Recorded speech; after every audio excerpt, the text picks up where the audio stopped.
You are here because the European Union is very much interested in issues like SWICH, sharing a world of inclusion, creativity, and heritage. One of the things that SWICH does, but every trans-European project does, is that it allows us to think comparatively about what citizenship might mean as we move from Belgium to France, from France to the Netherlands, from the Netherlands to England, with our different histories, different colonial projects, but also different ways in which we constitute the notion of who belongs or not belong. Over the last 2 decades, museums, including ethnographic and world cultures museums, have been conscripted, been included, been questioned. International and transnational debates around questions of citizenship and belonging. What does it mean that these museums are being asked to relate to citizens, to be there for citizens? And who are the citizens of whom we speak?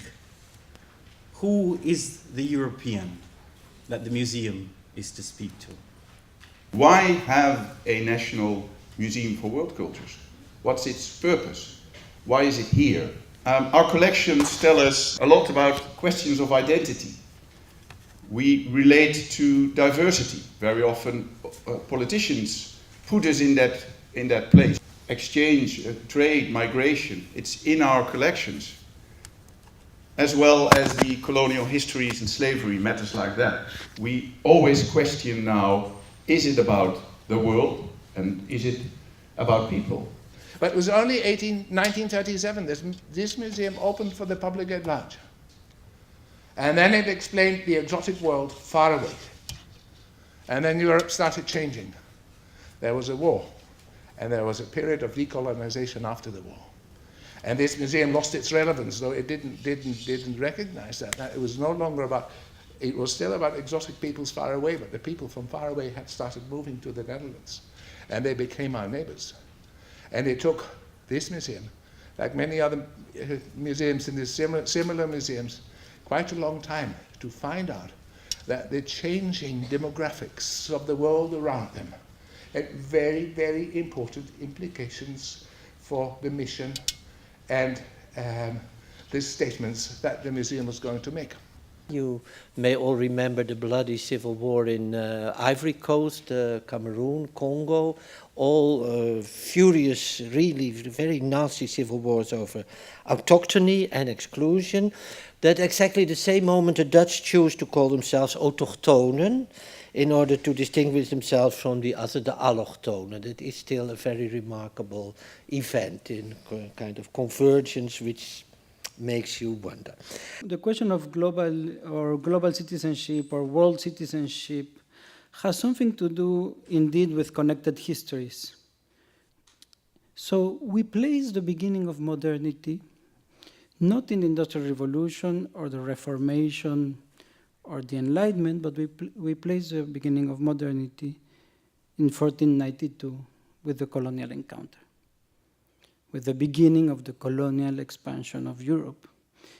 Because, as Enrique Dussel says, it is the moment in which Europe begins to define itself as the center of the world.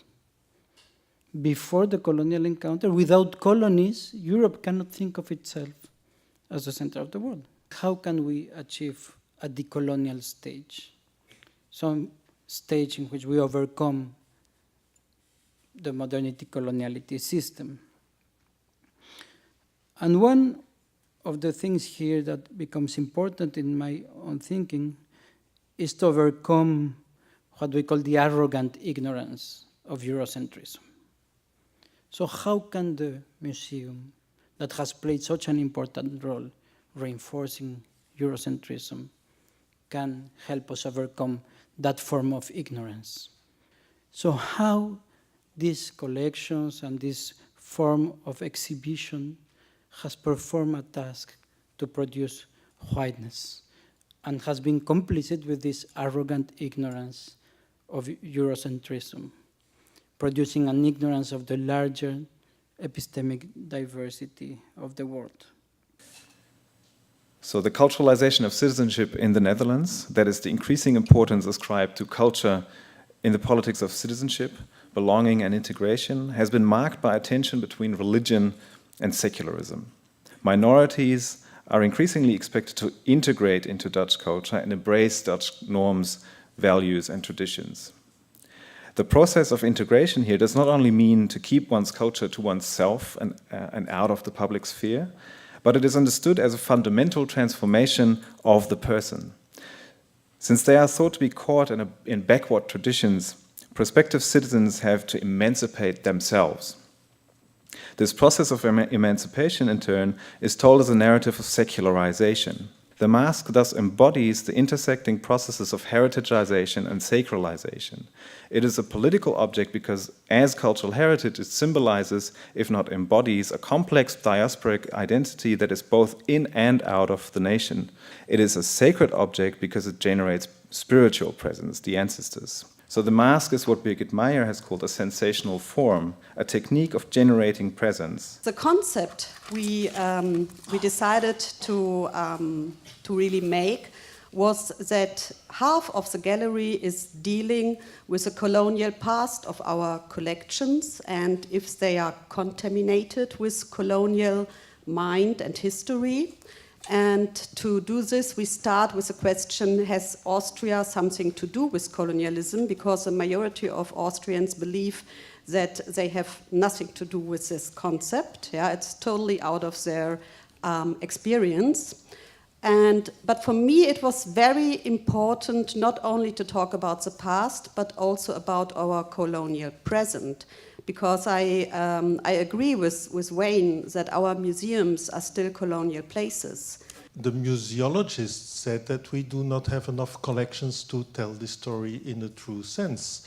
We did a lot of engagement with people from African communities, and their agenda was an agenda of telling a political story which was confronted with the lack of objects that we have. So they say, you should tell about this, but then we said, we don't have any archives, or so we cannot tell about this with our collection. So at stake is to ban sneaking and undisclosed mechanisms of exclusions, inequality, and racism.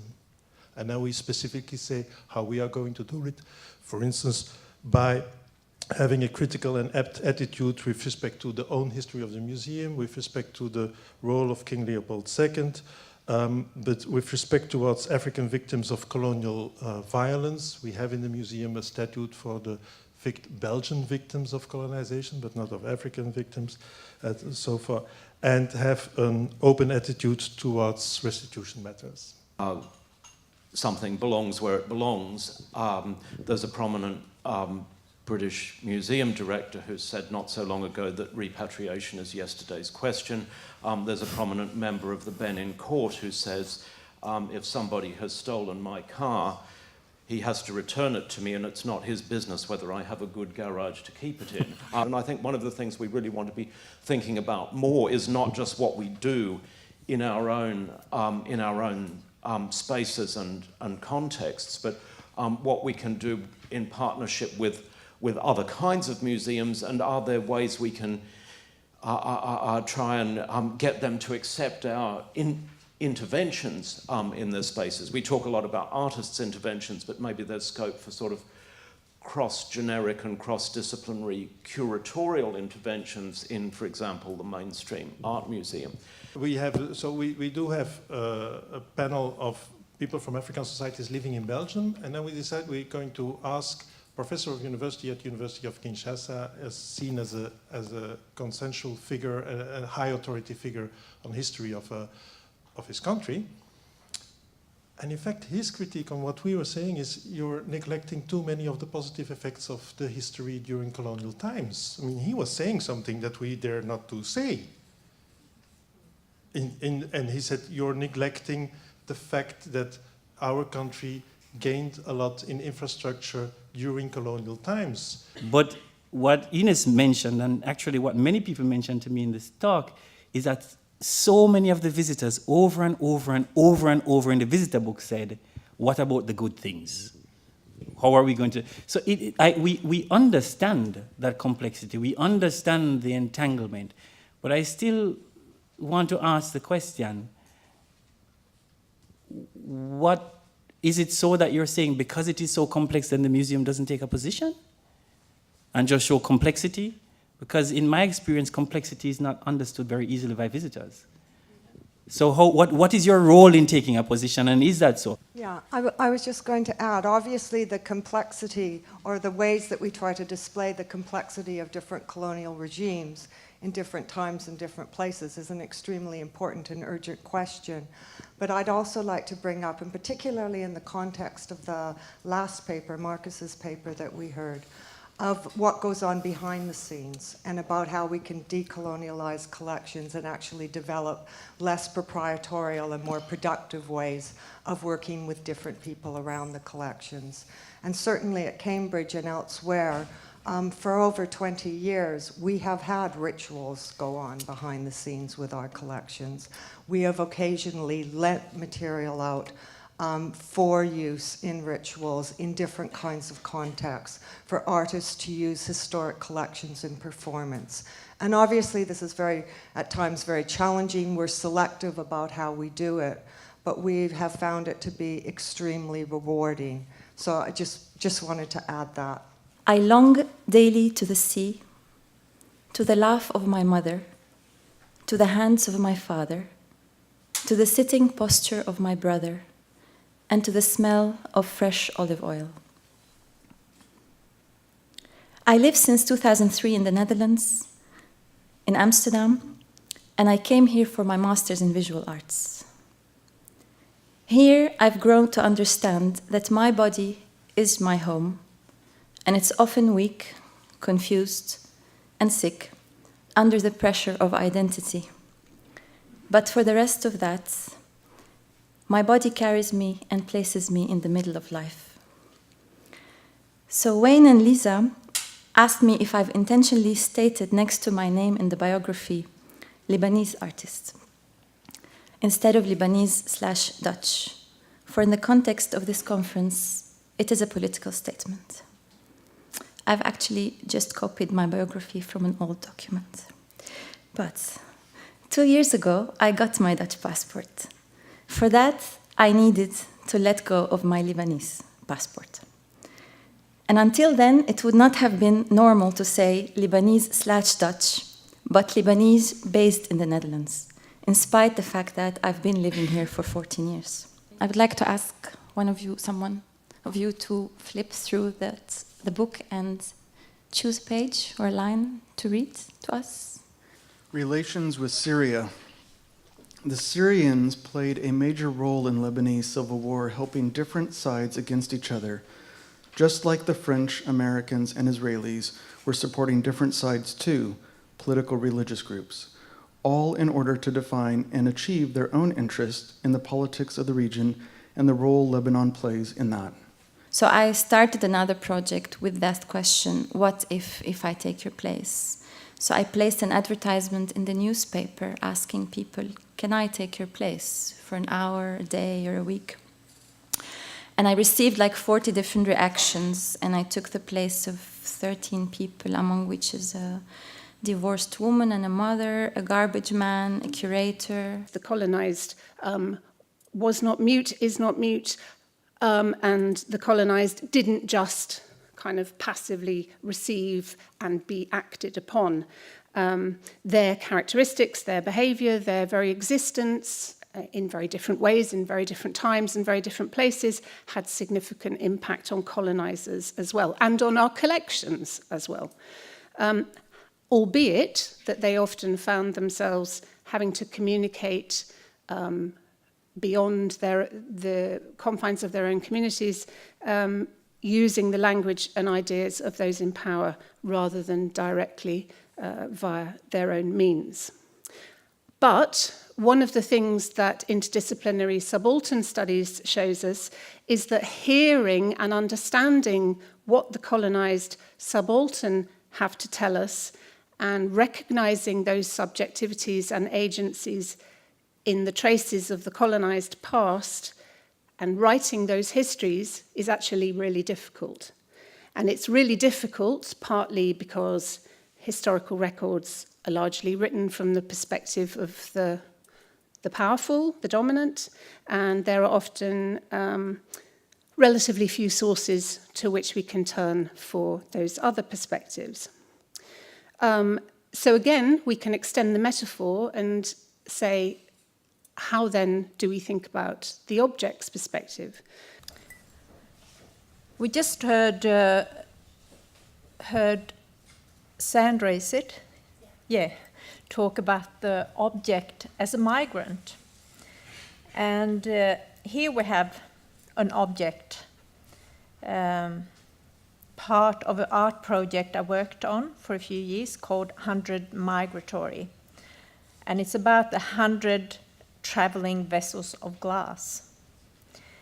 And today I will give an example of how one object can be the starting point of a process of exploring identity and migration.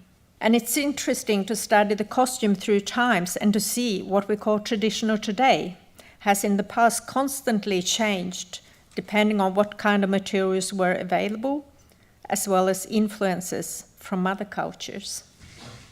And even fashion has influenced. The length of the costume for women have gone up and down depending on what's happening on the catwalks around the world. Today, we use silk materials in a traditional costume, jeans materials, and that for me is a sign of a healthy culture that's going to survive through time.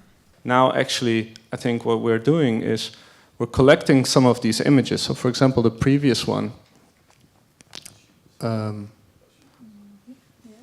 This one